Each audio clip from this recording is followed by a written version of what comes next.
সালাতে দোয়া কবুল হয়। সালাতে দোয়া কবুলের তিন জায়গা।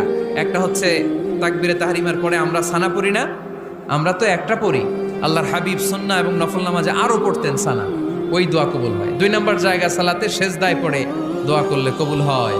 আকরাবু মা ইয়াকুনুল আবদু মির রাব্বিহি ওয়া হুয়া সাজিদ ফাকসিরু ফীহি দুআ। বান্দা যখন সেজদায় লুটিয়ে পড়ে বান্দা আল্লাহর সবচেয়ে কাছে চলে যায়। তা কিন্তু বিশ্বনবী বলে সেজদাটা তোমার রবের কুদরতি পায়ের উপরে পড়েছে। সেজদায় পড়ে দোয়া করেন। সালাম ফিরানোর আগে বিশ্বনবী দোয়া করতেন, লা ইউসাল্লিমান্না আহাদুকুম হাত্তা ইয়াতাআওয়াযা মিন আরবা'a।